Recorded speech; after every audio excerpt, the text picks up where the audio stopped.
कल अपने सॉइल में डिस्कस किया था कि सॉइल फॉर्मेशन होता कैसे है ना, इंट्रोडक्शन तक अपने बात की थी। कल जो हमने डिस्कस किया था उसका मेन मोटो हमारा ये था कि आगे हम अर्थ क्रस्ट पढ़े, सॉइल प्रोफाइल पढ़े और रॉक्स पढ़े, सॉइल फॉर्मेशन प्रोसेस पढ़े। तो उस दौरान हमारे माइंड में ये होना चाहिए कि रॉक्स बनना स्टार्ट कैसे होती है, एक रॉक से दूसरी रॉक कैसे बनती है, रॉक से रिगोलिथ कैसे बनता है और रिगोलिथ से सॉइल है वो कैसे बनती है। तो वो सब चीजें और अर्थ का स्ट्रक्चर कैसा है, ये सारी चीजें डिस्कस हमारे नॉलेज में होनी चाहिए। अगर ये सारी चीजें नॉलेज में होती है तो आगे वाली चीजें समझ में आती जाएगी, फिर आपको रटनी नहीं पड़ेगी। आप समझ रहे हैं ना। तो आज अपने स्टार्ट करते हैं सॉइल का जो पहला पार्ट है, यानी अब हम सिलेबस के अकॉर्डिंग बात करते हैं ना। पहले तो हम इंट्रोडक्शन में जस्ट सॉइल का नॉलेज ले रहे थे, अर्थ का नॉलेज ले रहे थे और थोड़ा बहुत रॉक्स का भी नॉलेज ले रहे थे। अब हम स्टार्ट करते हैं थोड़ा सा किताबी भाषा के रूप में। सॉइल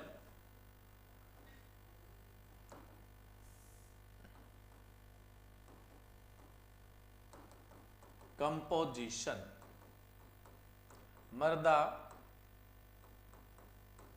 संगठन, सॉइल कंपोजिशन या मृदा संगठन।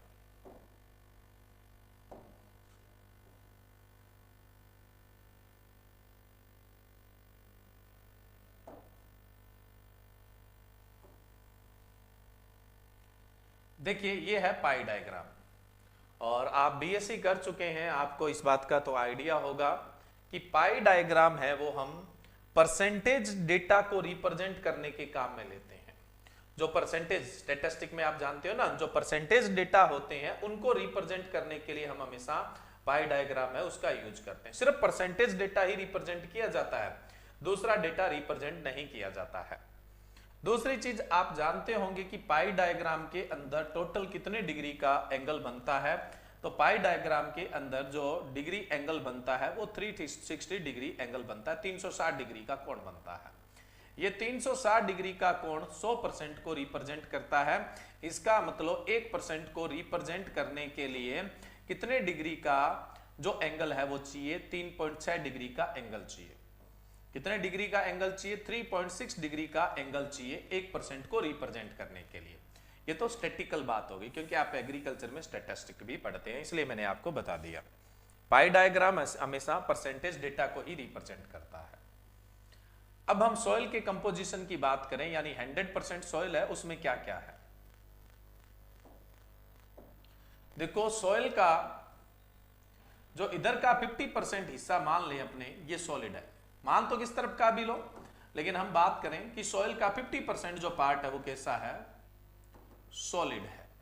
सॉलिड बोले तो ठोस है, ठीक है। और भी अपने इसको फर्दर देखें तो इसमें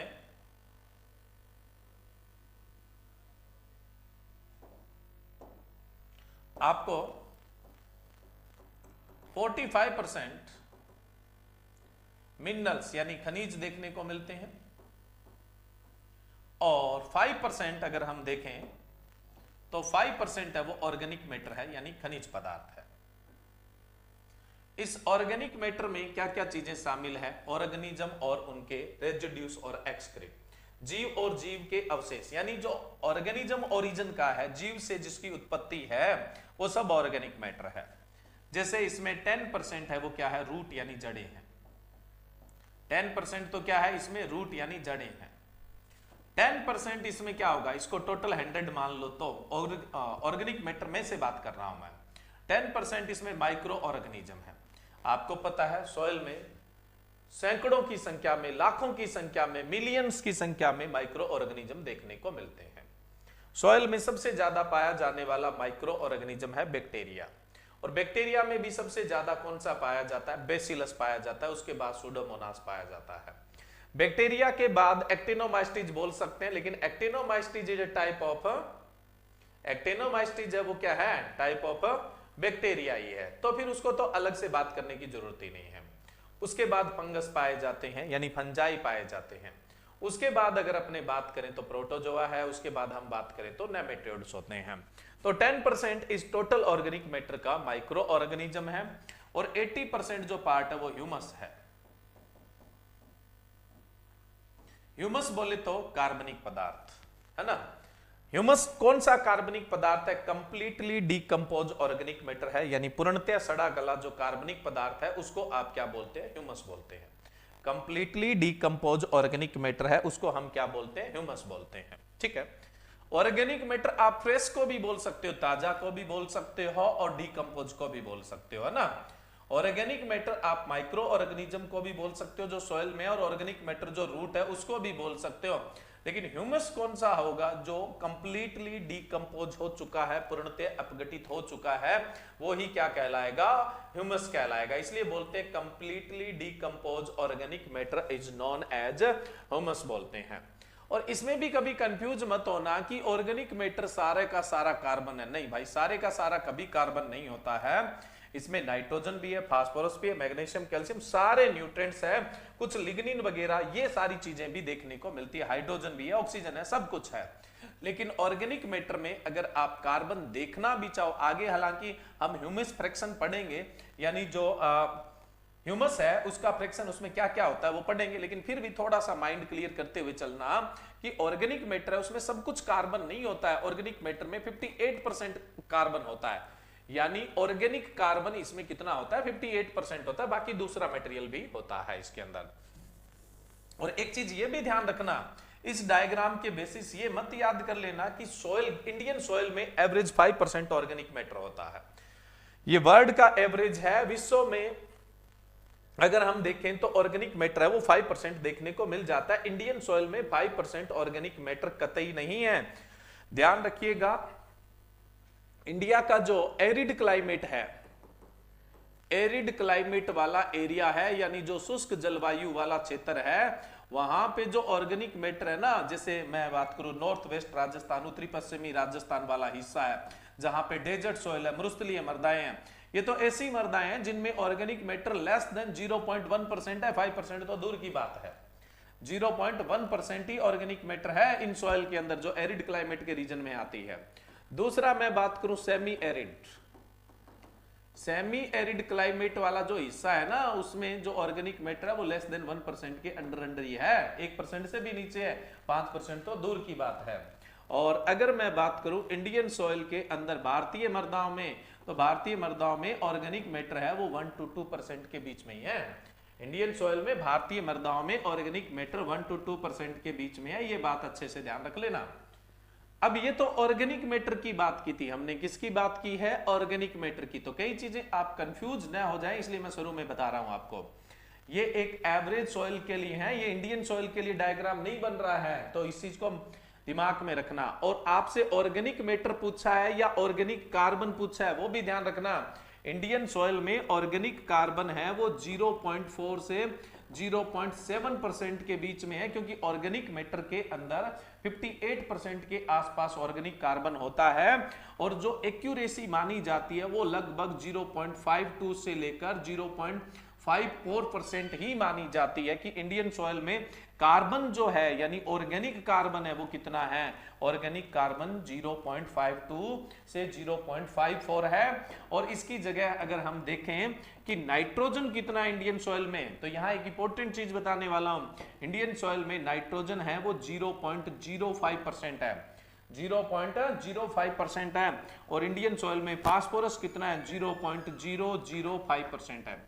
कितना है? 0.005% है। अब आप एक बहुत इंपॉर्टेंट चीज पढ़ते हैं कि इंडियन सॉइल में कार्बन रेशो नाइट्रोजन कितना है? कार्बन कितना बताया? 0.52, नाइट्रोजन कितना बताया? 0.05। आप देख लो क्या रेशो बन रहा है, 10:1 बन रहा है या नहीं बन रहा है? तो इंडियन सॉइल के अंदर कार्बन नाइट्रोजन रेशो कितना है? 10:1 है। इंडियन सॉइल में कार्बन नाइट्रोजन रेशियो कितना है? कार्बन रेशियो नाइट्रोजन 10:1 है। अच्छे से ध्यान रखना है इसको। उसके अलावा जैसे मैंने आपको क्या बताया अभी, कार्बन, नाइट्रोजन और फास्फोरस, अगर इन तीनों का रेशियो देखो तो अभी हमने कार्बन बोला 0.52 या नाइट्रोजन बोला 0.05, फास्फोरस बोला 0.005। तो इन तीनों का रेशियो पूछ ले तो कार्बन 100, नाइट्रोजन 10 और फास्फोरस कितना आ जाएगा? 1। अगर CN रेशियो पूछे, कार्बन नाइट्रोजन रेशियो पूछे, अच्छे से ध्यान रखना, अगर कार्बन रेशियो नाइट्रोजन पूछे तो आप कितना बताओगे, 10:1 बताओगे। और carbon ratio nitrogen ratio phosphorus पूछ ले तो कितना बताओगे, 100 रेशियो टन रेशियो कितना बताओगे, 1 बताओगे। तो ये भी एक इंपॉर्टेंट चीज है, तो इन चीजों में आप कंफ्यूज मत होना। चलो बढ़ते हैं आगे। हमने कहा जो सॉइल है उसका जो जनरल कंपोजिशन है, जो सामान्य संगठन है, उसका 45% मिनरल है, 5% ऑर्गेनिक मैटर है, और ये ही सॉइल है, सॉलिड पार्ट है। यही सॉइल का क्या है, सॉलिड पार्ट है। अब देखो मैंने आपको कल की क्लास में भी बताया था जनरली कि कोई भी सॉइल आप उठाते हो, उस सॉइल में से आप ऑर्गेनिक मैटर हटा दीजिए, निकाल दीजिए, पीछे जो पार्टिकल बचेंगे वो खनिज है, मिनरल्स है। मिनरल्स कोई हवा नहीं है कि आपने सोचा है कि यार हमने तो आज तक मिनरल्स देखा ही नहीं है। ये जो सॉइल है ये अपने आप में मिनरल ही है। जो सॉइल है वो अपने आप में क्या है, एक मिनरल्स ही होता है।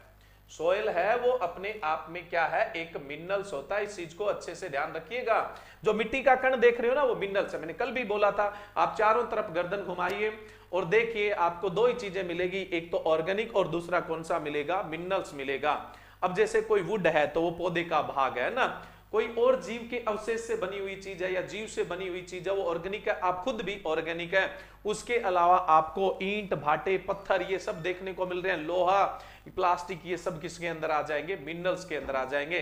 तो किसी ने मिट्टी में के अंदर मिनरल्स नहीं देखे तो मिट्टी को देखिए, और मिट्टी का जो पार्टिकल्स दिख रहा है वो अपने आप में क्या होगा, मिनरल्स ही होगा। या तो प्राइमरी होगा या सेकेंडरी होगा। कल मैंने आपको बता दिया था प्राइमरी और सेकेंडरी क्या होते हैं।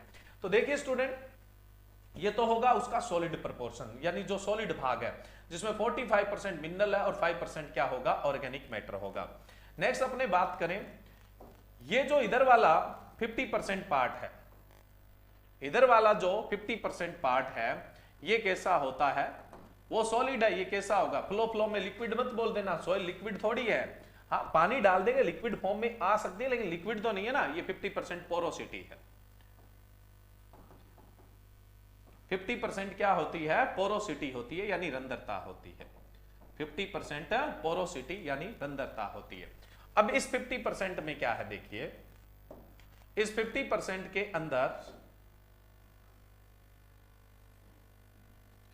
25% तो वाटर होता है और 25% जो है वो क्या है, एयर होती है।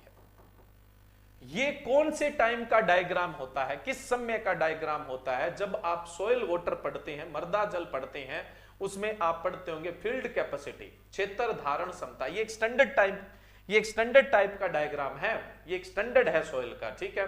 तो ये फील्ड कैपेसिटी के दौरान का डायग्राम है, और फील्ड कैपेसिटी के दौरान टोटल जो सॉइल का वॉल्यूम होता है उसका 25% उसमें वाटर होता है, ठीक है। इससे कम भी हो सकता है, इससे ज्यादा भी हो सकता है। कैसे हो सकता है, देखिए मैंने कहा 50% क्या है, पोरोसिटी है। ये पोर जो है इसमें एवरेज 25% वाटर है और 25% क्या है, एयर। 25% वायु है और 25% क्या होता है, जल होता है।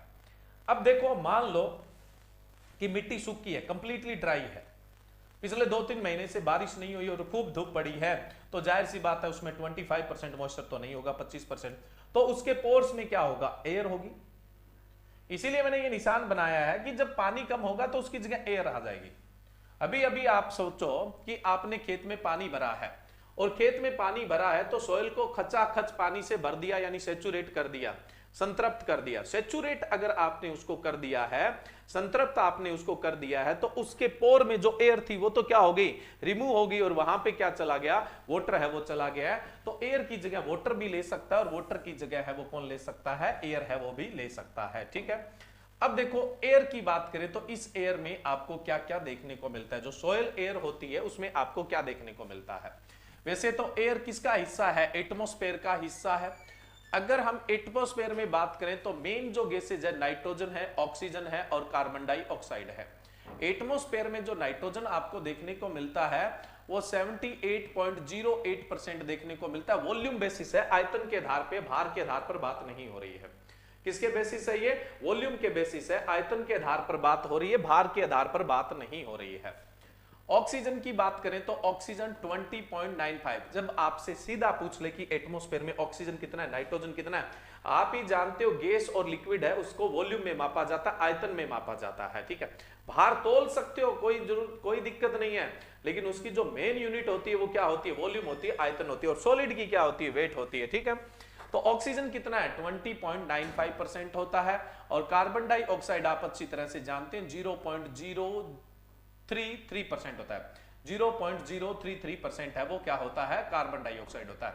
एटमॉस्फेयर में तो ये है, लेकिन जो सॉइल है उसमें कितना होता है। अगर सॉइल में हम चलें तो सॉइल के अंदर आप नाइट्रोजन देखोगे तो 79.2% होता है। क्यों होता है अब बात करेंगे। वैसे आपकी फिजिकल प्रॉपर्टी जब सॉइल में पढ़ी जाएगी तो वहां सॉइल एयर होता है, वहां और ज्यादा डिस्क्रिप्टिव तरीके से भी डिस्कस हो जाती है।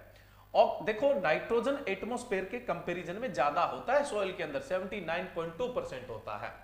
वहीं पे ऑक्सीजन की बात करें तो ऑक्सीजन कम होता है, 20.6% होता है। एटमॉस्फेयर के कंपैरिजन में सॉइल में ऑक्सीजन कम होता है, नाइट्रोजन ज्यादा होता है, और कार्बन डाइऑक्साइड भरपूर ज्यादा होता है, बहुत ज्यादा होता है, रेशियो में बहुत ज्यादा होता है। रेशियो के हिसाब से अगर हम बात करें, प्रोपोर्शनली बात करें, अनुपात के आधार पे बात करें, तो कार्बन डाइऑक्साइड जो है ना वो एटमॉस्फेयर के कंपैरिजन में सॉइल में बहुत ज्यादा होता है। देखो यहां 0.03 है, यहां 0 पॉइंट के बाद जस्ट डिजिट आ गई है, इसका मतलब सॉइल में एटमॉस्फेयर के कंपैरिजन में वातावरण की तुलना से लगभग कितना ज्यादा कार्बन डाइऑक्साइड देखने को मिलता है, 10 टाइम ज्यादा कार्बन डाइऑक्साइड है वो आपको देखने को मिलता है। अच्छे से ध्यान रखना इस बात को, ठीक है। ये है। अब ये जो चीजें परसेंटेज में लिखी हैं, कल को आपसे पीपीएम में पूछ ले, तो हम ये नहीं कि परसेंटेज वाले डेटा को पीपीएम में याद करते फिरें या पीपीएम वाले डेटा को परसेंटेज में याद कर, तो डेटा तो जस्ट डबल हो जाएगा। 100 प्रकार का डेटा है, 200 डेटा थोड़ी कर देंगे, 100 डेटा को 100 ही रखना है। तो आपको पता होना चाहिए कि परसेंटेज को पीपीएम में कैसे कन्वर्ट कर सकते हैं और पीपीएम को परसेंटेज में कैसे कन्वर्ट कर सकते हैं। और पीछे जो ये कार्बन डाइऑक्साइड का कॉन्सेंट्रेशन पूछा गया, ये पीपीएम में पूछा गया, परसेंटेज में तो अगलों ने पूछा ही नहीं। तो सिंपल है, अगर आप परसेंट टू पीपीएम में कन्वर्ट कर रहे हो, यानी प्रतिशत को पीपीएम में चेंज कर रहे हो, तो सिंपल सा फॉर्मूला है, परसेंटेज के साथ आप क्या कर दीजिए, 10,000 का मल्टीप्लाई कर दीजिए, गुणा कर दीजिए। परसेंटेज को 10,000 से गुणा कर दीजिए, वो किस में चेंज हो जाएगा, पीपीएम में चेंज हो जाएगा। और अगर मैं बात करूं, कल को आपके पास पीपीएम का डेटा है, किसका डेटा है, पीपीएम का डेटा है, और उसको आप परसेंटेज में बदलना चाहते हो, पीपीएम टू परसेंटेज में चेंज करना चाहते हो, तो फॉर्मूला जस्ट उल्टा कर दीजिए। पीपीएम जो है उसको 10,000 से डिवाइड कर दीजिए, यानी 10,000 से भाग दे दीजिए, तो ये किस में कन्वर्ट हो जाएगा, ये किस में कन्वर्ट हो जाएगा, पीपीएम से परसेंटेज के अंदर कन्वर्ट हो जाएगा, पीपीएम से परसेंटेज में कन्वर्ट हो जाएगा। अब जैसे कार्बन डाइऑक्साइड सॉइल में कितना है, 0.25% है। कल को आप इसे पीपीएम में कन्वर्ट करना चाहो तो 0.25 इंटू 10,000 आपका आंसर आ जाएगा 2500 पीपीएम। तो वातावरण सॉइल के अंदर कार्बन डाइऑक्साइड कितना होता है, 2500 पीपीएम होता है, 2500 पीपीएम होता है, ठीक है। और वहीं पे आप एटमॉस्फेयर में देखोगे तो कितना होता है, 330 पीपीएम होता है, यानी 330 पीपीएम होता है। तो हर डेटा आपको पीपीएम से परसेंट में और परसेंट से पीपीएम में कन्वर्ट करना आना चाहिए। इसके लिए फॉर्मूले मैंने आपके सामने लिख दिए हैं, तो ये फॉर्मूले आप अच्छे से लिख लीजिएगा, काम आएंगे, ठीक है। चलिए, ये हो गया जनरल कंपोजिशन ऑफ सॉइल, जो मृदा है उसका जनरल कंपोजिशन हो गया। सबसे पहले सॉइल जब टॉपिक अपने स्टार्ट करते हैं तो इसी पार्ट से अपने को स्टार्ट करना होता है। इस चीज का अपने थोड़ा सा एक्सप्लेनेशन लेके चलते हैं ताकि आपको किसी प्रकार की कोई आगे समस्या न आए, ठीक है। देखो,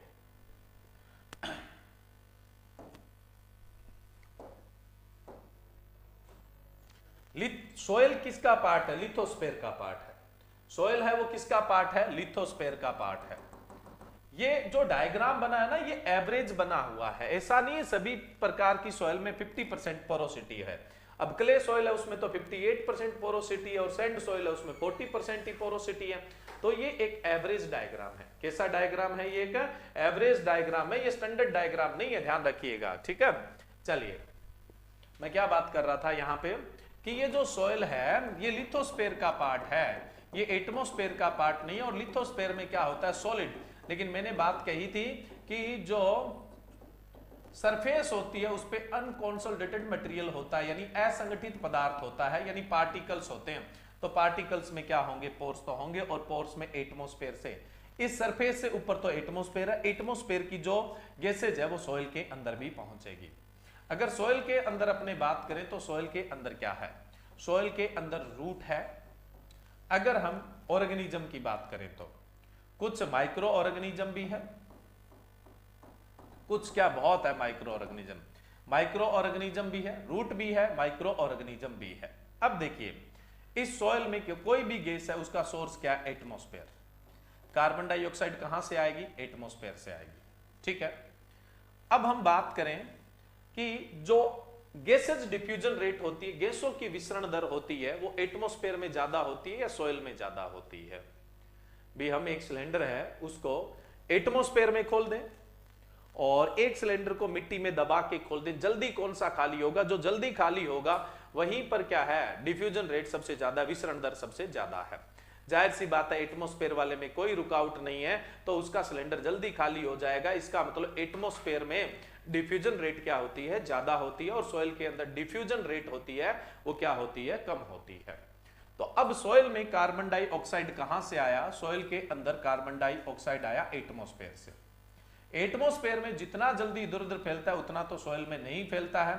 इसका मतलब एटमॉस्फेयर की कंपैरिजन में तो क्या है? कार्बन डाइऑक्साइड कम होना चाहिए था, लेकिन जितना आया है उस कार्बन डाइऑक्साइड को कंज्यूम करने वाला इस सॉइल में कोई नहीं है। कार्बन डाइऑक्साइड को कौन कंज्यूम करते हैं? क्लोरोफिल में कंज्यूम होता है, यानी प्रकाश संश्लेषण, फोटोसिंथेसिस होता है, उसमें कंज्यूम होता है। अब सॉइल के अंदर कोई ऐसा ऑर्गेनिज्म ही नहीं है जिसमें क्लोरोफिल है, जड़ है उसमें भी नहीं है, माइक्रो ऑर्गेनिज्म है उसमें भी नहीं है, तो कार्बन डाइऑक्साइड को कोई कंज्यूम नहीं कर रहा। जितना आया है उतना तो रहेगा ही रहेगा। अभी मैं बताऊंगा कार्बन डाइऑक्साइड ज्यादा क्यों है। ऑक्सीजन भी कहां से आएगा? एटमॉस्फेयर से। ऑक्सीजन का तो इंतजार हो रहा है, भाई आ जा फटाफट आ जा, क्योंकि इसमें रूट को भी रेस्पायरेशन करना है, जड़ों को भी श्वसन करना है, और माइक्रो ऑर्गेनिज्म तो खतरनाक रेस्पायरेशन रेट रखते ही हैं, क्योंकि इनका मल्टीप्लेक्शन बहुत होता है, इनकी रिप्रोडक्शन रेट बहुत होती है, तो इनकी रेस्पायरी रेट जो श्वसन दर होती है वो भी क्या होती है? बहुत तेज होती है। ऑक्सीजन पहले से ही एटमॉस्फेयर से आ रहा है, सॉइल में वैसे ही डिफ्यूजन रेट का में थोड़ा कम ही आएगा, आया उसको भी इन्होंने फटाफट ले लिया। तो ऑक्सीजन का कॉन्सेंट्रेशन है वो एटमॉस्फेयर में कितना था? 20.95 था, जो सॉइल में कितना रह गया? 20.6% रह गया। और इन्होंने ऑक्सीजन लेकर रेस्पायरेशन में, श्वसन में छोड़ा क्या है?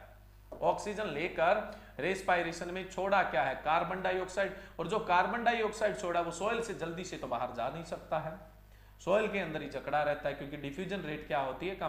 कार्बन डाइऑक्साइड बाहर से भी आया, अंदर के जो ऑर्गेनिज्म है उन्होंने भी छोड़ा, इस वजह से सॉइल में कार्बन डाइऑक्साइड का कॉन्सेंट्रेशन है वो बहुत हाई हो गया। और भी छोटी मोटी केमिकल रिएक्शंस होती है, उनकी वजह से रिलीज होता है, लेकिन वो बाद की बातें होती है। तो ये 0.25% क्यों हुआ?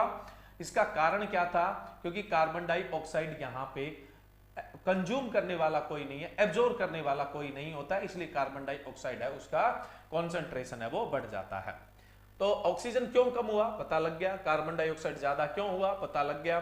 नाइट्रोजन एक फिलर गैस है, वैसे तो पोस्ट हार्वेस्ट वगैरह में फूड में पढ़ते हो कि नॉन रिएक्टिव गैस है, यहाँ इस बात का कोई मतलब नहीं है, ठीक है। तो नाइट्रोजन है, उसका सोर्स भी क्या है? उसका भी एटमॉस्फेयर है। सॉइल में आने के बाद क्या है? थोड़ी कम ही मात्रा में आती, क्योंकि सॉइल में तो डिफ्यूजन रेट कम है, लेकिन फिर भी हमने पढ़ा है कि इन्वायरमेंट में 78.08% है, तो सॉइल में कितनी होती है? 79.2% होती है। इसका कारण क्या है?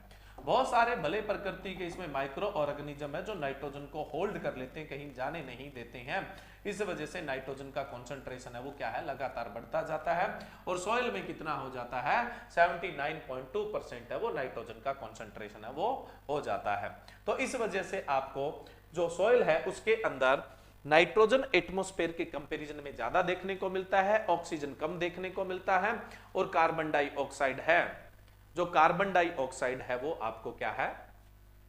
ज्यादा देखने को मिलेगा। चलिए, ये हो गया जनरल कंपोजिशन की बात। अब हम स्टार्ट करते हैं कहां से? सोइल प्रोफाइल से, मृदा प्रच्छेदिका से। सेकंड जो अपना पार्ट है वो कौन सा है? ये तो छोटा सा जनरल कंपोजिशन अपने बात करनी थी। अब अपने बात करते हैं सोइल प्रोफाइल, मृदा प्रच्छेदिका। सोइल प्रोफाइल, जिसको आप क्या बोलेंगे? मृदा प्रच्छेदिका। मृदा प्रच्छेदिका यानी सोइल प्रोफाइल। देखिए, प्रोफाइल आप भी अपनी प्रोफाइल बनाते हैं, व्हाट्सएप पे बना रखी होगी, फेसबुक पे बना रखी होगी, इंस्टा पे बना रखी होगी, है ना? तो प्रोफाइल का मतलब होता है खुद की जानकारी। प्रोफाइल का मतलब होता है खुद की जानकारी। वो बात अलग है कि आप अपनी प्रोफाइल पिक्चर के अंदर किसी और की फोटो लगा देते हैं, अक्षय कुमार की लगा देते हैं, टाइगर श्रॉफ की लगा देते हैं, कोई देवियों की भी लगा देते हैं, है ना, कैटरीना कैफ की लगा देते हैं, पांडी की लगा देते हैं, किसी की भी लगा देते हैं। तो आपकी प्रोफाइल है, आपका इंफॉर्मेशन है। अब उसमें दूसरे की इंफॉर्मेशन पता नहीं क्यों आ रही है। लेकिन सोइल प्रोफाइल है, उसमें सोइल की इंफॉर्मेशन होगी, और सोइल को आप सरफेस पे देख के तो उसकी सूचना नहीं ले सकते हैं। ऊपर से देखेंगे सोइल, हाँ जी ठीक है, ऐसी दिख रही है, और ये जमीन में अंदर ऐसी होगी, ऐसा नहीं होता है। अगर आपको सोइल की पूरी इंफॉर्मेशन लेनी है, अगर आपको सोइल की पूरी इंफॉर्मेशन लेनी है, तो आपको क्या करना पड़ेगा? सोइल का वर्टिकल सेक्शन काटना पड़ेगा। सोइल का क्या है? वर्टिकल सेक्शन है, वो काटना पड़ेगा। वर्टिकल सेक्शन का मतलब होता है इसे खड़ा काट, जिसको आप क्या बोलते हैं? ऊर्ध्वाधर काट बोलते हैं। जहां तक सोइल है ना, वहां तक आपको क्या करना है? वर्टिकल सेक्शन काटना है। जहां तक मिट्टी है, जहां तक मिट्टी है, वहां तक आपको क्या करना है? सोइल का वर्टिकल सेक्शन काटना है। कहां रुक जाना है? जहां पर आपको रॉक्स देखने को मिल जाए, जहां पर आपको चट्टान, क्योंकि चट्टान स्टार्ट हो गई इसका मतलब सोइल खत्म हो गई, रॉक स्टार्ट हो गई, बेड रॉक बोलते हैं आप इसे। जहां चट्टान स्टार्ट हो गई वहां पे सोइल क्या है? खत्म हो गई।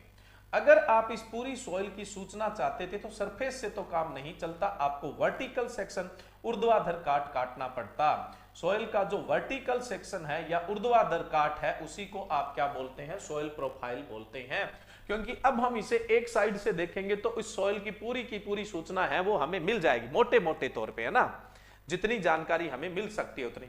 आपने अपने रेज्यूम में लिख दिया कि मेरा व्यवहार बहुत बढ़िया, सीवी में लिख दिया मेरा व्यवहार बहुत बढ़िया है, और आपने सीवी बना रखा होगा, ये रेज्यूमे बना रखा होगा।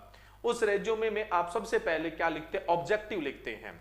और अगर इंटरव्यू में आपसे ये पूछ लिया जाए कि आप बस इतना बता दो कि आपका जो सीवी है, रेज्यूम है, उसमें जो ऑब्जेक्टिव लिखा है वो पूरे का पूरा डिट्टो जैसा लिखा है वैसे का वैसा बता दो, आपकी नौकरी पक्की। तो समझो आपके हाथ से नौकरी गई, क्योंकि आपने तो कॉपी पेस्ट किया है। आपने तो क्या है? कॉपी पेस्ट किया है। तो आपने जो इंफॉर्मेशन दी है, प्रोफाइल दी है, उससे आपकी सारी जानकारी तो नहीं मिल सकती, सारे इन आउट्स तो नहीं मिल सकते, लेकिन मोटे मोटे इन आउट्स तो मिल जाते। कहाँ के हो, कैसे हो, आपने क्वालिफिकेशन क्या किया है, उसके में कितना परसेंटेज रहा, ये चीजें तो वैसे ही सोइल प्रोफाइल को देखकर उसकी मोटी मोटी हमें जानकारी मिल जाती है। इसलिए हमेशा सोइल प्रोफाइल देखी जाती है, ठीक है। जब हम वर्टिकल सेक्शन काटते हैं तो इस सोइल के अंदर अपने को कई सारी जो लेयर है वो देखने को मिलती है। सोइल प्रोफाइल क्या है? वर्टिकल सेक्शन ऑफ सोइल, यानी जो मिट्टी का ऊर्ध्वाधर काट है उसी को हम क्या बोलते हैं? सोइल प्रोफाइल बोलते हैं। मिट्टी का जो ऊर्ध्वाधर काट है उसी को हम क्या बोलते हैं? Soil profile. अगर हम फॉरेस्ट एरिया में जाएं और सोइल प्रोफाइल में देखें तो सबसे पहले आपको क्या देखने को मिलेगा? सबसे पहले आपको फ्रेश ऑर्गेनिक मैटर देखने को मिलेगा।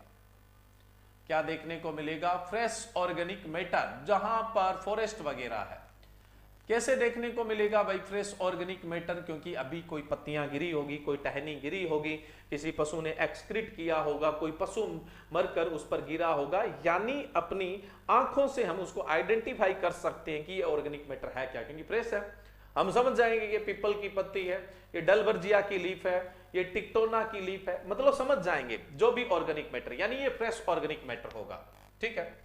फिर हम इसको थोड़ा सा साइड में करें तो भी हमें क्या है? नीचे ऑर्गेनिक मैटर दिखेगा, लेकिन आइडेंटिफाई नहीं कर पा रहे भाई है क्या, ये किसका है, ये किसका लीफ है, काला पड़ चुका है, टुकड़ों में टूट चुका है, सेमी डिकम्पोज होगा, है तो ऑर्गेनिक मैटर, लेकिन कैसा है, सेमी डिकम्पोज।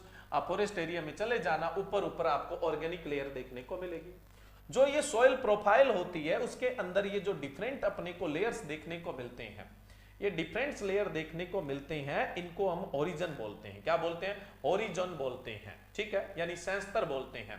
तो ये पूरे का पूरा अगर आप फॉरेस्ट सॉइल में गए तो पूरे का पूरा सबसे ऊपर वाला लेयर जो है वो आपको किसका देखने को मिलेगा, वो आपको ऑर्गेनिक मैटर का देखने को मिलेगा। तो ओ से ऑर्गेनिक मैटर, और ये एक परत है तो ओ हम क्या बोल देंगे, ओ ओरिजोन बोल देंगे। क्या बोल देंगे, ओ ओरिजोन या फिर ओ सेंसर इसको बोल दिया जाता है। ये कहां पर देखने को मिलेगा आपको, फॉरेस्ट सॉइल के अंदर देखने को मिलता है, वनों वाली भूमि में देखने को मिलता है। वनों वाली भूमि के अंदर आपको ओ ओरिजिन है वो देखने को मिलता है। हमने इसको दो पार्ट में डिवाइड कर लिया, एक तो O1 के अंदर डिवाइड कर लिया। O1 में क्या है भाई, O1 के अंदर फ्रेश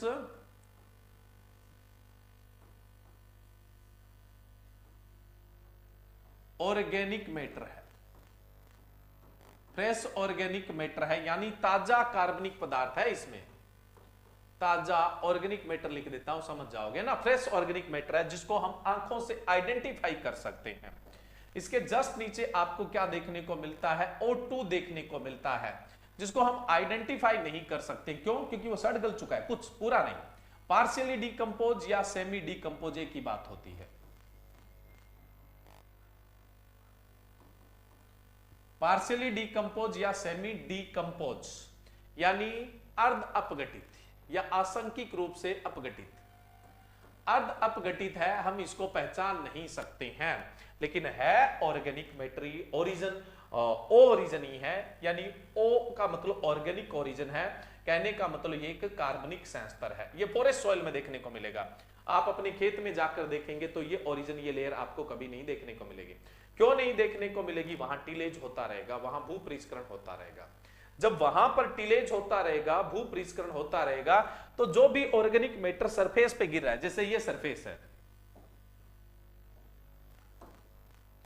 ये सरफेस है, और इस सरफेस पे अगर ऑर्गेनिक मैटर गिरता है और लगातार उसमें कल्टीवेशन प्रैक्टिस होती है, टिलेज होती रहती है, तो उसमें टिलेज होता रहेगा, तो ये मैटर क्या होता रहेगा, इस सॉइल के अंदर है वो मिक्स होता रहेगा।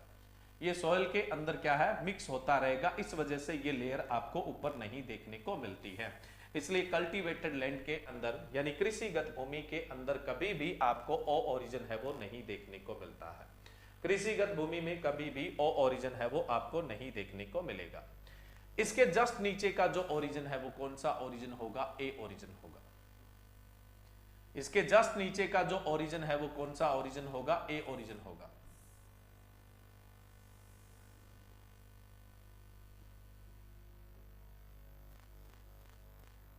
देखो ए origin,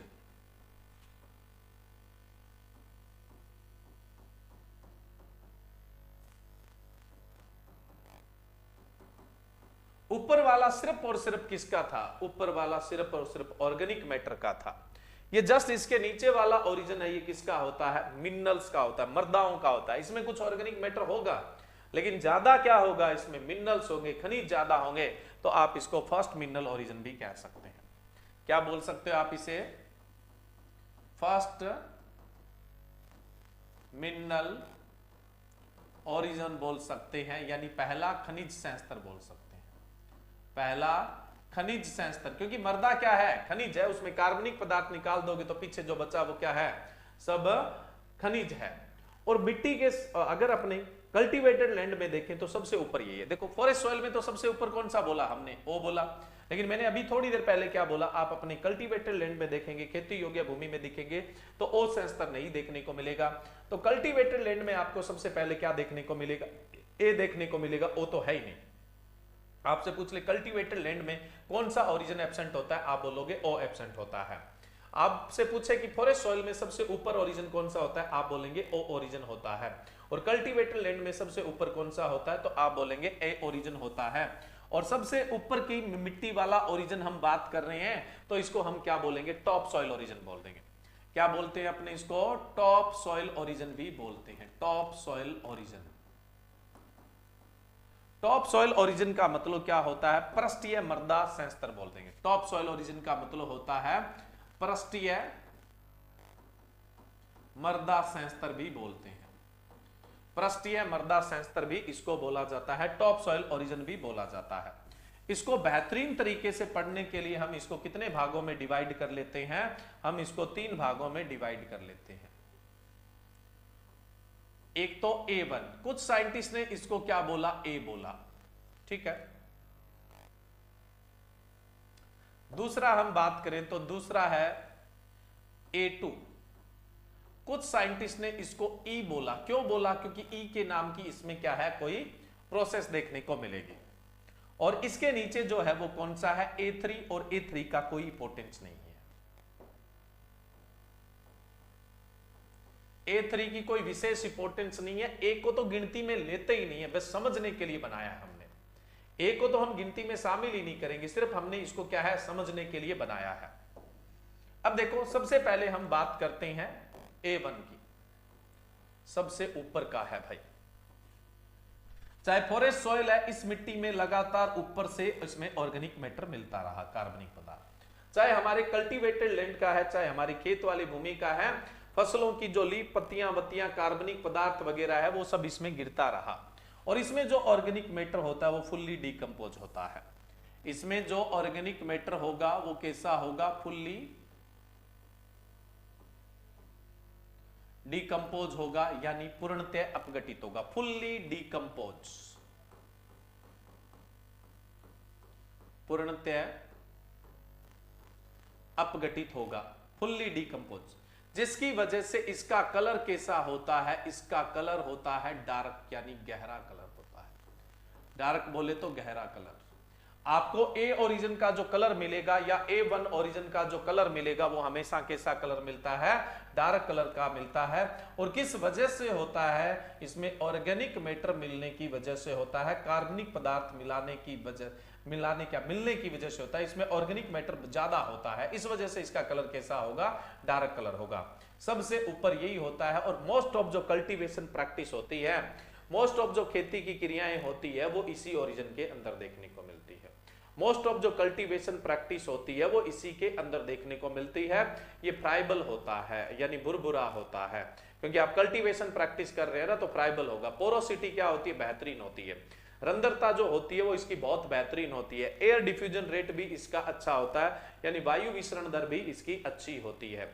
organic matter fully decompose है इसके अंदर, है ना, तो फर्टिलिटी भी क्या होती है? बेहतरीन होती है। पोर्स अच्छे हैं, पोरोसिटी अच्छी है, एयर डिफ्यूजन रेट अच्छा है, वायु विसरण दर क्या है? इसकी अच्छी है। उसके अलावा हम बोले कार्बनिक पदार्थ भी अच्छा है, तो जाहिर सी बात है माइक्रो ऑर्गेनिज्म एक्टिविटी भी अच्छी होती है। और मोस्ट ऑफ जो कल्चरल प्रैक्टिस होती है, खेती योग्य क्रियाएं होती है, वो किसके अंदर होती है? A1 के अंदर ही अपने को देखने को मिलती है। और ये कैसे कलर का होता है? डार्क कलर का होता है। नेक्स्ट अपने बढ़े, नेक्स्ट कौन सा है? A2। जस्ट ऊपर वाली जो सॉइल थी ये A का ही पार्ट होता है वैसे तो, लेकिन ये सॉइल फ्राइबल थी। इसमें जब आप पानी डालोगे, जितना इसको पानी चाहिए उतना रोक लेगी, बाकी पानी नीचे रहेगा। और ये थोड़ा कॉम्पैक्ट होता है। A2 जो होता है थोड़ा कॉम्पैक्ट, इसमें पानी जल्दी जल्दी पास नहीं होता है, पानी काफी देर तक रुकता है। तो पानी इसमें रुकता है तो पानी के साथ बहुत सारे साल्ट और सेक्सियो ऑक्साइड है वो डाइल्यूट हो जाते हैं। होते तो A1 से भी है, कुछ होते तो A1 से है, इस बात में भी कोई डाउट नहीं है। लेकिन यहां से तो क्या हो जाएंगे? पक्का है वो साल्ट और सेक्सियो ऑक्साइड। सेक्सियो ऑक्साइड बोले तो आयरन ऑक्साइड है, एल्युमिनियम ऑक्साइड है, उनको आप सेक्सियो ऑक्साइड बोलते हैं। ये डाइल्यूट होंगे और नीचे की तरफ मूवमेंट करेंगे। डाइल्यूट होंगे और किसकी तरफ मूवमेंट करेंगे? नीचे की तरफ है वो मूवमेंट कर लेंगे, ये नीचे की तरफ मूवमेंट करेंगे। इस प्रोसेस को क्या बोलते हैं? एल्यूवेशन बोलते हैं। क्या बोलते हैं? एल्यूवेशन। एल्यूवेशन को आप हिंदी में बोल देते हैं निक्षालन। वैसे तो लीचिंग बोलते हैं, ये एक लीचिंग प्रोसेस ही है। और क्या है? पानी के साथ घुलकर कोई भी साल्ट या सेक्सियो ऑक्साइड नीचे जा रहे हैं तो ये लीचिंग ही है। तो ये निक्षालन या एल्यूवेशन कहलाता है। और इसी वजह से इस ओरिजिन को कौन सा ओरिजिन कहा जाता है? ई ओरिजिन है वो कहा जाता है। अब इसमें जो आयरन वगैरह था वो तो घुलकर नीचे चला गया, इसका जो कलर था वो निकल गया, वॉश आउट हो गया, कलर है वो इसका धुल गया। इस वजह से इसका कलर कैसा होता है? लाइट कलर होता है। कलर कैसा होता है इसका भाई? कलर इसका लाइट होता है, यानी कहने का मतलब ये हल्के रंग का ओरिजिन होता है। कैसे कलर का ओरिजिन होगा? हल्के। ए था वो कैसा है? डार्क कलर है। ई है वो कैसा है? हल्का है। A3 की अभी हमें बात नहीं करनी है क्योंकि A3 को काउंट ही नहीं करते हैं, ये सिर्फ ट्रांजिशियल ओरिजिन है, इंटरचेंज होने वाला ओरिजिन है। इसकी बात करेंगे कि ये क्या है, इसकी बात करेंगे, अभी नहीं। नेक्स्ट देखिए, ए ओरिजिन के जस्ट नीचे आएगा बी ओरिजिन। ए ओरिजिन के जस्ट नीचे कौन सा आएगा? बी ओरिजिन आता है।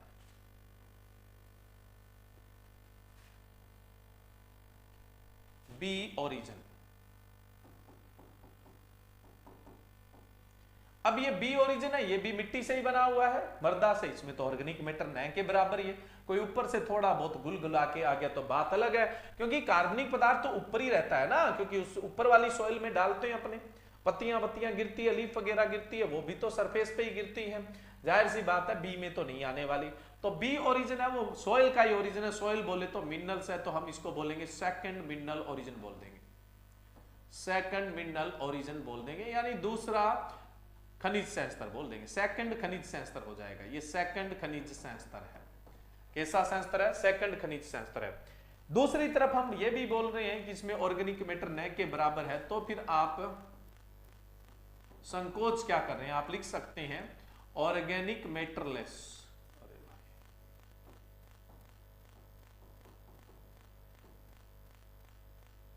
ऑर्गेनिक मैटरलेस ओरिजिन भी आप इसको क्या है बोल सकते हैं।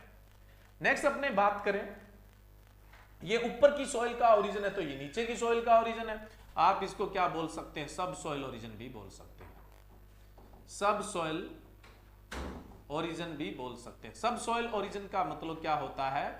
अवमर्दा संस्तर, अवमर्दा संस्तर भी बोलते हैं, अवमर्दा संस्तर भी इसको क्या है बोला जाता है। ये बी ओरिजिन है। बी ओरिजिन को भी अच्छे से समझना है, बी ओरिजिन को भी अच्छे से समझना है, तो आप इसे क्या करेंगे? कितने पार्ट में डिवाइड कर देंगे? 3। देखो बस डिवाइड ही किया समझने के लिए। ये ऊपर वाला B1 है, बाकी कोई ज्यादा महत्व वाली बात नहीं है।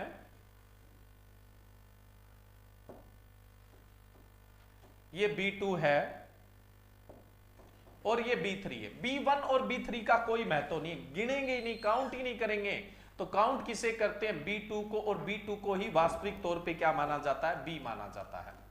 B2 को ही वास्तविक तौर पे क्या माना जाता है? B माना जाता है। जैसे हमने O ओरिजिन को गिना है क्योंकि उसका अस्तित्व है, A ओरिजिन को गिना है उसका अस्तित्व है, E ओरिजिन को गिना है उसका अस्तित्व है, B ओरिजिन को गिना है उसका अस्तित्व है। O बोले तो O, A बोले तो A1, E बोले तो A2 और B बोले तो B2 है ना। तो इनको हमने काउंट किया है, ये 4 अस्तित्व में हैं, इनकी गिनती होगी, और उसके अलावा एक C आएगा आगे, उसकी गिनती होगी। तो सॉइल में मास्टर ओरिजिन आपसे पूछ ले तो 5 होते हैं, इनको मैं बाद में एक्सप्लेन करूंगा। मेरा कहने का मतलब है हम A3 को नहीं काउंट करेंगे, B1 को काउंट नहीं करेंगे, B3 को काउंट नहीं करेंगे। क्यों नहीं करेंगे? ये भी अभी बात होगी, जाहिर सी बात है। अब देखिए ये B2 क्या है? मैंने कहा ना A3 और B1 की बात तो बाद में होगी, अभी बीच में की तो आपको नहीं समझ में आएगी। जो भी मटेरियल ऊपर से घुल के आया, जो भी मटेरियल ऊपर से लीच डाउन होके आया है, वो इस B के अंदर आके सेटल हो जाएगा, क्योंकि B बहुत कॉम्पैक्ट है और नीचे की सॉइल है। B है वो बहुत कॉम्पैक्ट है और क्या है? नीचे की सॉइल है, और वो यहां पर आकर क्या हो जाएगा? इकट्ठा हो जाएगा। इस प्रोसेस को, इसमें जमने को क्या बोलते हैं? इल्यूवेशन बोलते हैं। क्या बोलते हैं इसको? इल्यूवेशन बोलते हैं। इल्यूवेशन को आप हिंदी में क्या बोल देते हैं? निक्षेपण बोल देते हैं। इल्यूवेशन को आप क्या बोल देंगे? निक्षेपण बोल देते हैं। समझ रहे हैं आप? जो भी मटेरियल ऊपर से घुल के आया, ए ओरिजिन से, ए और ई से, मेनली ई से आता है, वैसे ए और ई दोनों से आता है। यहां से जो घुल के मटेरियल आया वो किस में सेटल हो गया? बी में, जिसको हमने बोला इल्यूवेशन, निक्षेपण बोला। ऊपर वाला रंग यहां आके जम गया, तो इसका कलर कैसा होगा? इसका जो कलर होगा वो कैसा होगा? डार्क होगा। अगर आप सॉइल प्रोफाइल का एक 3D डायग्राम देखेंगे तो आपको देखने को क्या मिलेगा?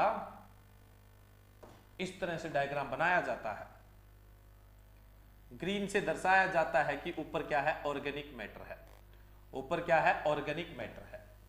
उसके नीचे कौन सा ओरिजिन होता है? ए ओरिजिन होता है। A1 वाला वो कैसे कलर का होता है, डार्क कलर का होता है। उसके नीचे अपने चले जाएं तो आपको E मिलेगा, E कैसे कलर का होता है, लाइट कलर का होता है, ये लाइट कलर का दर्शाया जाता है। और जो B2 होता है या जिसको B बोलते हैं वो रेड कलर का दर्शाया जाता है, क्योंकि ऊपर से जो आयरन है, आयरन ऑक्साइड है, वो घुल के आ गया है और इसमें जमा हो गया, इस वजह से इसका कलर कैसा होता है, डार्क कलर होता है।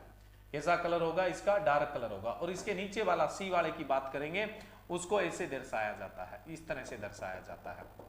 अगर मैं यहां लिखूं तो ये O है, ये A है, ये E है, ये कौन सा है, B है, और ये कौन सा है, ये यहाँ पे C होता है। इस तरह से क्या है, सॉइल प्रोफाइल है, उसको दर्शाया जाता है। मतलब आप इस चीज से समझ सकते हैं कलर के बारे में। A डार्क है, B भी डार्क है, E है वो लाइट कलर का होता है। A और B में डिफरेंस की बात करूं मैं, A और B के अंदर डिफरेंस की बात करूं तो A और B में क्या डिफरेंस होता है, A टॉप सॉइल ओरिजिन है, इस वजह से सॉइल कैसी है, फ्राइबल है। A कैसी है, सॉइल है वो फ्राइबल है। सॉइल फ्राइबल है क्योंकि उसमें लगातार टिलेज प्रैक्टिस या कल्टीवेशन प्रैक्टिस होती रहती है, तो पोरोसिटी क्या होती है, ज्यादा होती है। ठीक है, पोरोसिटी ज्यादा होती है तो एयर डिफ्यूजन रेट क्या होती है, ज्यादा होती है। उसके अलावा वाटर होल्डिंग कैपेसिटी भी क्या होती है, जल धारण क्षमता भी क्या होती है, ज्यादा होती है। फ्राइबल है, इसका मतलब डेंसिटी क्या होती है, कम होती है। जो ए ओरिजिन होता है उसकी डेंसिटी क्या होती है, कम होती है। मैं ए और बी की तुलना करके बता रहा हूं, चलो दोनों की एक एक पॉइंट की बात कर लेता हूं। ए है ये ऊपर का है, बी है वो नीचे का ओरिजिन है। ए है इसलिए इसको, ए है ऊपर का इसलिए टॉप सॉइल ओरिजिन बोल देते हैं, बी नीचे का इसलिए सब सॉइल ओरिजिन बोल देते हैं। ए होता है इसकी मृदा कैसी होती है, सॉइल फ्राइबल भुरभुरी होती है, बी की कॉम्पैक्ट होती है, कठोर होती है। ए में पोरोसिटी ज्यादा है क्योंकि फ्राइबल है, रंध्रता ज्यादा है। बी में क्या होता है, पोरोसिटी कम होती है, रंध्रता कम होता है। ए है उसकी डेंसिटी कम होती है, बी की डेंसिटी क्या होती है, ज्यादा होती है। यानी बी कॉम्पैक्ट है, कठोर है, तो जाहिर सी बात है डेंसिटी क्या होगी, ज्यादा होगी। ए में ऑर्गेनिक मैटर ज्यादा है, बी है वो ऑर्गेनिक मैटर लेस ओरिजिन है। ए में ऑर्गेनिक मैटर ज्यादा है इसलिए माइक्रो ऑर्गेनिज्म की एक्टिविटी क्या है, ज्यादा है, और बी है उसके अंदर माइक्रो ऑर्गेनिज्म की एक्टिविटी क्या होती है, कम होती है। ए में ऑर्गेनिक मैटर ज्यादा, पोरोसिटी ज्यादा, वाटर होल्डिंग कैपेसिटी ज्यादा, एयर सिटी ज्यादा। बी के अंदर क्या है, वाटर होल्डिंग कैपेसिटी कम, पोरोसिटी कम, एयर डिफ्यूजन रेट कम, वाटर होल्डिंग कैपेसिटी कम, तो ए होता है वो ज्यादा फर्टाइल होता है और बी होता है वो कम फर्टाइल होता है। ए में लगातार हलवल चलते रहते हैं, जड़ें हैं वो मिट्टी में घुसती रहती है, इसकी जो स्ट्रक्चर होती है वो लगातार ब्रेक होती रहती है। ए की स्ट्रक्चर अच्छी नहीं होती है और बी सॉइल की स्ट्रक्चर है वो क्या होती है, अच्छी होती है, संरचना होती है। बी की संरचना बढ़िया है, फर्टिलिटी किसकी बढ़िया है, ए की बढ़िया है, लेकिन स्ट्रक्चर की बात करें तो किसकी बढ़िया मिलेगी आपको, बी की स्ट्रक्चर है वो हमेशा बढ़िया देखने को मिलती है। चलिए ए और बी में डिफरेंस हो गया है। अब नेक्स्ट अपने बात करते हैं इसके जस्ट नीचे जो ओरिजिन है, इसके जस्ट नीचे जो ओरिजिन है वो कौन सा है, सी ओरिजिन है। सी ओरिजिन है यानी सी सेंटर है। देखो स्टूडेंट इसमें क्या है, फटाफट देख लेते हैं, टाइम क्या हो गया, मेरे को लगता है क्लास का टाइम हो गया।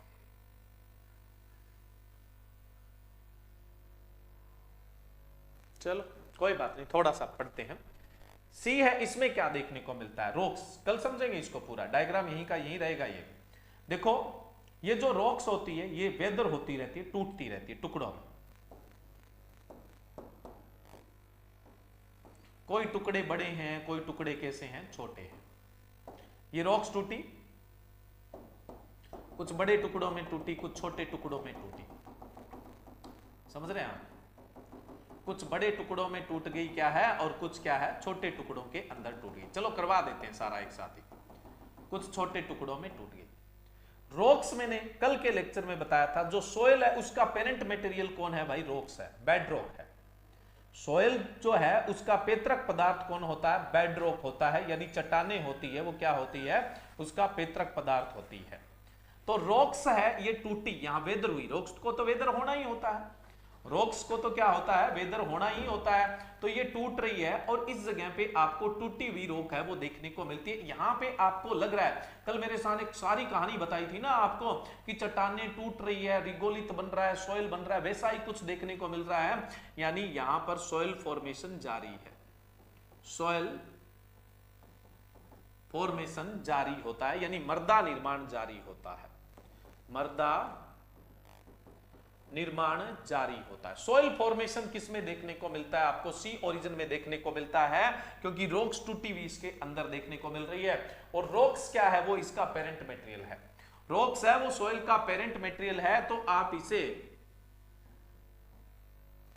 पेरेंट ओरिजिन भी बोलेंगे। क्या बोलेंगे आप इसे? पेरेंट्स ओरिजिन भी बोलेंगे, पैतृक सहस्तर भी बोलते हैं। क्या बोलते हैं आप इसे? पैतृक सहस्तर भी बोलते हैं, पेरेंट ओरिजिन भी बोलते हैं, पैतृक सहस्तर भी बोलते हैं। और सॉइल का सबसे निचला ओरिजिन यही है। रॉक्स को कभी भी ओरिजिन में काउंट नहीं करोगे। हालांकि हम इसको बोल देते हैं आर ओरिजिन, लेकिन ये आर ओरिजिन मिट्टी का नहीं है, ये चट्टान का है। इसको कभी भी काउंट नहीं करोगे सॉइल प्रोफाइल में, लेकिन जब भी सॉइल प्रोफाइल का डायग्राम बनेगा इसको दिखाया ही जाएगा। जब भी सॉइल प्रोफाइल का डायग्राम बनेगा इसे दिखाया ही जाएगा, इसको आपके सामने लाया ही जाएगा। ठीक है, जैसे आपके नाम के साथ आपके पिता का नाम लगता है, लेकिन डिग्री आपको मिलती है, पिता को नहीं मिलती है। आपकी प्रोफाइल में आपके नाम के साथ पिता का नाम है, लेकिन जानकारी आपकी ही मानी जाती है। उस तरह से इस मिट्टी का जो पिता है वो रॉक है, लेकिन रॉक को आप सॉइल प्रोफाइल में कतई काउंट नहीं करोगे, संख्या में कभी भी काउंट नहीं करोगे। आर ओरिजिन को भी, हाँ ये भी सॉइल का ओरिजिन होता है। और सबसे नीचे का जो ओरिजिन माना जाता है वो सी ओरिजिन माना जाता है, इसलिए सी ओरिजिन को सबस्ट्रेटम भी बोलते हैं। सबस्ट्रेटम यानी नीचे वाला तड़ा भी बोलते हैं मिट्टी का, सबस्ट्रेटम बोलते हैं सॉइल को। ठीक है, सॉरी सी ओरिजिन को बोलते हैं। तो देखिए स्टूडेंट, यहां पे ओरिजिन की बात हो चुकी है। हालांकि सी ओरिजिन को लैटिन में स्पेरोलिन भी बोलते हैं। क्या बोलते हैं? स्पेरोलिन भी बोलते हैं। लेकिन एक बार छोड़ो, बात की बात है, स्पेरोलिन भी बोला जाता है इसको। ओ ओरिजिन सिर्फ फॉरेस्ट सॉइल के अंदर देखने को मिलता है, कल्टीवेटेड लैंड में नहीं देखने को मिलता है। फॉरेस्ट सॉइल के अंदर क्या होता है? सबसे ऊपर का ओरिजिन ओ होता है, इसका अपना अस्तित्व होता है। कल्टीवेटेड लैंड में सबसे ऊपरी ओरिजिन ए ओरिजिन होता है। ठीक है, ए ओरिजिन को हम 3 भागों में बांटते हैं, जिसमें अस्तित्व 2 का ही है। बाकी की इनकी भी कहानी बताता हूं मैं, है ना। तो इनमें से अस्तित्व सिर्फ किसका होता है? 2 का होता है, ए और ई का होता है। ए जो ओरिजिन है वो एक ओरिजिन सबसे ऊपर वाला ओरिजिन है, और कल्टीवेटेड लैंड में तो सबसे ऊपर ही कौन सा होता है? ए ओरिजिन होता है। इसमें ऑर्गेनिक मैटर होता है, क्योंकि लगातार पत्ते वत्ते गिरते रहते हैं, कार्बनिक पदार्थ गिरता रहता है, इस वजह से हमने कहा था डार्क कलर का होता है। इसके जस्ट नीचे ई ओरिजिन होता है, जिसमें से वॉश आउट बहुत होता है, यानी लीचिंग डाउन बहुत होती है उसके अंदर। तो उसमें जो भी साल्ट होते हैं, सेक्स ऑक्साइड जैसे आयरन ऑक्साइड, एल्युमिनियम ऑक्साइड, घुलकर नीचे चले जाते हैं, इस वजह से उसका रंग कैसा देखने को मिलता है? हल्का देखने को मिलता है। उसके बाद बी आता है। बी को आप, ए ओरिजिन को आप फर्स्ट मिनरल ओरिजिन भी बोल देते हैं, टॉप सॉइल ओरिजिन भी बोल देते हैं। ठीक है, यानी खनिज संस्तर और पृष्ठीय मृदा संस्तर भी बोल देते हैं। ए के जस्ट नीचे आएगा बी। बी को आप सेकंड मिनरल्स ओरिजिन बोल देंगे। इसमें ऑर्गेनिक मैटर न के बराबर, ऑर्गेनिक मैटर तो ऊपर वाली सॉइल में देखने को मिलेगा, इसमें थोड़ी देखने को मिलेगा, तो इसको ऑर्गेनिक मैटर लेस ओरिजिन भी बोल देते हैं बी ओरिजिन को। ए ओरिजिन को फर्स्ट मिनरल ओरिजिन बोलते हैं। क्यों? क्योंकि मिट्टी का ओरिजिन, और मिट्टी क्या है? मिनरल्स है। उससे ऊपर वाला तो कार्बनिक पदार्थ का था, मिट्टी का थोड़ी था, तो वो तो ऑर्गेनिक ओरिजिन हो गया। और ए ओरिजिन है वो मिनरल्स ओरिजिन है, और सबसे ऊपर है इसलिए फर्स्ट मिनरल ओरिजिन है। अगर ए फर्स्ट मिनरल ओरिजिन है तो बी कौन सा हो जाएगा? सेकंड मिनरल ओरिजिन कहलाता है, यानी द्वितीय खनिज संस्तर है वो कहलाता है। ठीक है, बी को हम अच्छे से समझने के लिए 3 भागों में बांटते हैं, B1, B2, B3। B1 और B3 का कोई अस्तित्व नहीं है, B2 का ही अस्तित्व है, जिसको आप बी बोलते हैं। क्या बोलते हैं? जिसको आप बी बोलते हैं। और बी में क्या होता है? जो ऊपर से मटेरियल घुल के आया वो इसमें सेटल हो जाएगा, उसको इल्यूवेशन बोलते हैं। और जब घुल के आया ऊपर से ए से, तब हमने उसको क्या बोला? एल्यूवेशन बोला। ठीक है, एल्यूवेशन निक्षालन है, इल्यूवेशन क्या कहलाता है? निक्षेपण कहलाता है। यहां ऊपर से जो भी मामला घुल के आया वो सारे का सारा जमा हो गया, इस वजह से इसका कलर कैसा हो गया था? डार्क कलर हो गया था, ये गहरे रंग का होता है। उसके बाद हम नीचे चलें तो सी ओरिजिन आता है। चट्टानें टूट रही है, इसमें चट्टानें टूटकर किसमें बदलती हुई दिख रही है? छोटे पार्टिकल्स में, यानी सॉइल में बदलती हुई दिख रही है, जिसको हम सॉइल फॉर्मेशन बोलते हैं। तो मृदा निर्माण किसमें जारी देखने को मिलता है? सी ओरिजिन में देखने को मिलता है। किसमें? सी का अपना अस्तित्व है, तो सी ओरिजिन हमेशा ही गिना जाता है। सॉइल फॉर्मेशन को आप क्या बोलते हैं? सॉइल फॉर्मेशन को आप बोल देते हैं सॉइल जेनेसिस। तो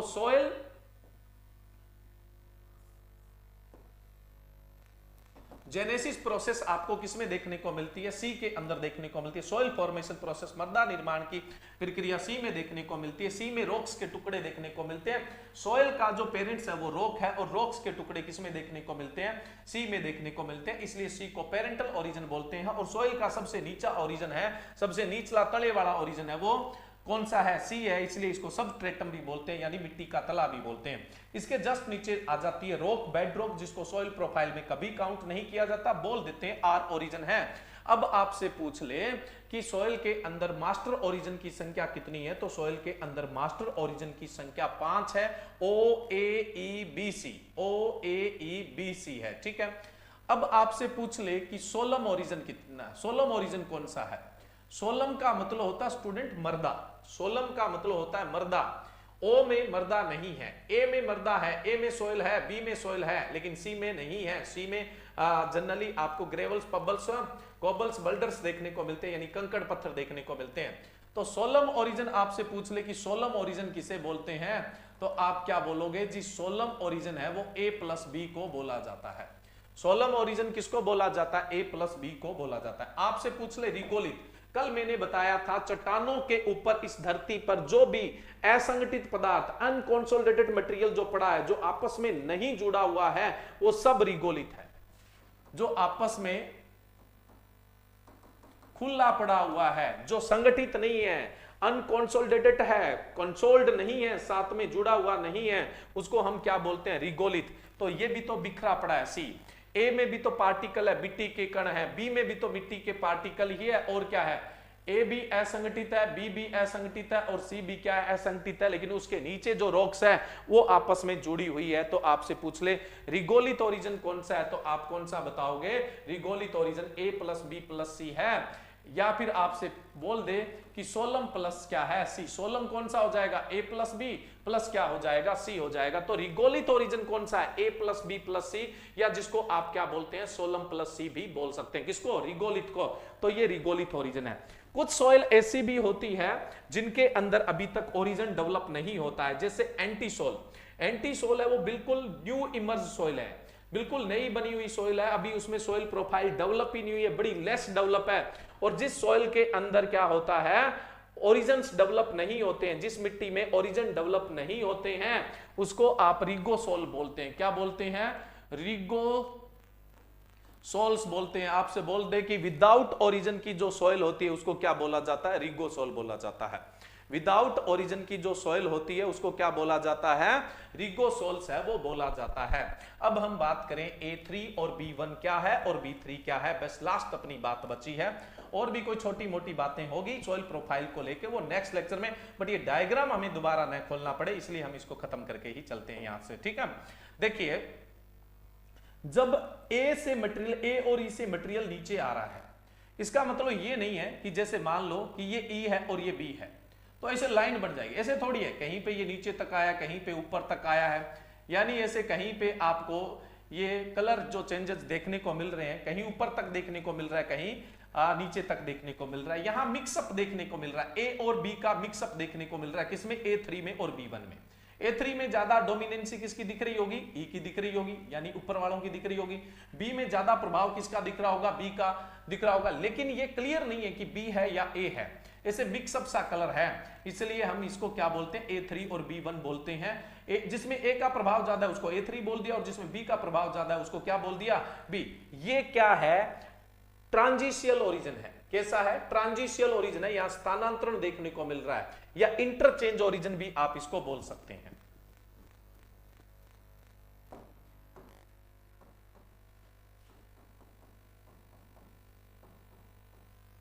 इंटरचेंज या फिर ट्रांजिशियल या स्थानांतरण संस्तर।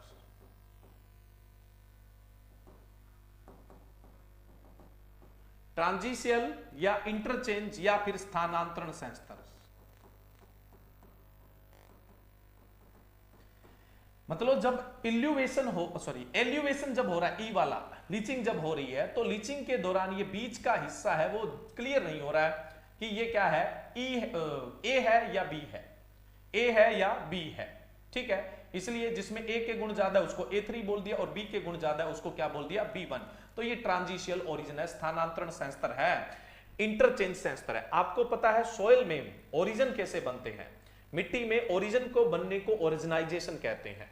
सोयल के अंदर ओरिजिन का बनना ओरिजिनाइजेशन कहलाता है। क्या कहलाता है? ओरिजिनाइजेशन कहलाता है, ठीक है।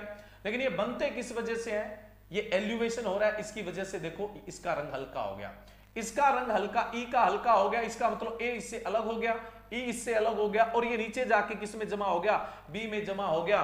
तो सोयल प्रोफाइल के अंदर जो ओरिजिन विकसित होते हैं, सेंसर विकसित होते हैं, उसमें सबसे बड़ा जो रोल होता है वो किस चीज का होता है? वो सबसे बड़ा जो रोल होता है वो हमेशा ही एल्यूवेशन और इल्यूवेशन का ही होता है। निक्षालन और निक्षेपण का सेंसर निर्माण में सबसे बड़ा रोल होता है। ध्यान रखना, आपसे पूछ ले कि ओरिजिन डेवलप करने में रेस्पॉन्सिबल कौन है। और भी बहुत सारी क्रियाएं, कैल्सिफिकेशन, डीकैल्सिफिकेशन, गैलेनाइजेशन है, और भी बहुत सारी मेलेनाइजेशन है, लेटराइजेशन है, तो इस तरह की और भी बहुत सारी प्रोसेस है, लेकिन एल्यूवेशन और इल्यूवेशन का सबसे बड़ा रोल होता है।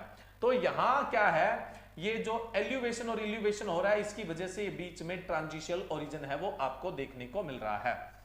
नेक्स्ट, ऐसा ही ये सी किस में बदल रहा है? ये सी भाई बी में बदल रहा है। इस वजह से बीच के से करैक्टर देखने को मिल रहे हैं। इसको भी आप क्या बोलेंगे? इंटरचेंज ओरिजिन या स्थानांतरण सेंसर। क्या बोल देंगे? स्थानांतरण सेंसर बोल देंगे या ट्रांजिशियल ओरिजिन बोल देंगे। तो A3, B1 और B3 तीन ओरिजिन ट्रांजिशियल ओरिजिन है। इनमें कोई गुण है वो फिक्स नहीं है किसके हैं, इसलिए ये कभी भी मास्टर ओरिजिन में काउंट नहीं होते हैं, मास्टर सेंसरों के अंदर काउंट नहीं होते हैं। तो ये था स्टूडेंट आपका पूरे का पूरा सॉइल प्रोफाइल, जिसमें जो चीज आपके एग्जाम में आ सकती है वो सारे का सारा मैंने है वो डिस्कस कर लिया है, अब कुछ भी नहीं बचा है। तो आप इसका स्क्रीनशॉट लेना चाहे तो स्क्रीनशॉट ले लेना। मैं अभी ये डायग्राम दिखा रहा हूं आपको, इसके जस्ट बाद आपको आधी मिनट में जो पिछले वाला डायग्राम था वो भी दिखा देता हूं। आपका मन करे तो आप स्क्रीनशॉट इसका ले सकते हैं।